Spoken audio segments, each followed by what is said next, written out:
Vous aimez grignoter? Moi, j'essaie d'arrêter. Ce matin, je suis monté sur la balance et là, 79,4. Yes! Juste pour le plaisir des yeux, je suis remonté sur la balance. Et là, 79,5. Bon, à 100 grammes près, on va pas chipoter. Sauf que nous, les scientifiques, ça nous rend fous. 79,4, c'est pas 79,5. Du coup, en vrai, je pèse combien? Ces petites variations dans les mesures, en science, on appelle ça des incertitudes. Sauf que quand on fait de la science, on aime être très certain de ce qu'on raconte. Du coup, pour sauvegarder notre santé mentale, à défaut d'être certain de combien on vient de mesurer, on veut au moins être certain de combien on est incertain. Vous arrivez à suivre? On définit ainsi des intervalles de confiance ou des barres d'erreur. L'idée, c'est que la vraie valeur, elle est à l'intérieur, mais on ne sait pas vraiment où.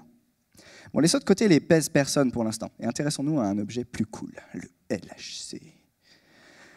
C'est un flipper géant en forme d'anneau, 27 km de diamètre. 8,5 milliards d'euros dépensés pour que les physiciens répondent à la question « c'est quoi la matière ?» Bon, moi, je ne suis pas physicien. Mon truc, c'est la science des données. Et mes données, elles viennent de ce flipper qui fait se cogner entre elles des briques de la matière pour créer un genre de feu d'artifice de particules élémentaires. Et je claque, prendre une photo. Ces photos passent par toute une chaîne d'analyse, chacune requérant un, voire plusieurs doctorants, pour répondre à des questions comme d'où venaient les fusées, à quelle vitesse elles allaient, est-ce qu'elles tournaient sur elles-mêmes, etc., etc. Mon travail, c'est d'améliorer l'algorithme de l'avant-dernier maillon de la chaîne. Ce maillon fait de l'apprentissage automatique, ce qui signifie que je lui montre des exemples et il apprend tout seul à reconnaître des muons, des électrons, des bosons et autres trucs en on. Sauf que je suis en bout de chaîne. Du coup, je me mange toutes les incertitudes des maillons précédents. Un exemple d'incertitude provient des défauts connus de l'appareil photo. Imaginez que les couleurs bavent un peu. Ça va entraîner des incertitudes sur la position ou la vitesse des particules.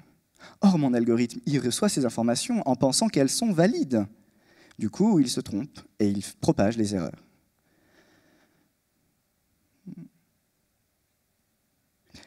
Du coup, moi, pour l'améliorer, j'essaye de le rendre aussi paranoïaque que possible sur les informations incertaines qu'il reçoit.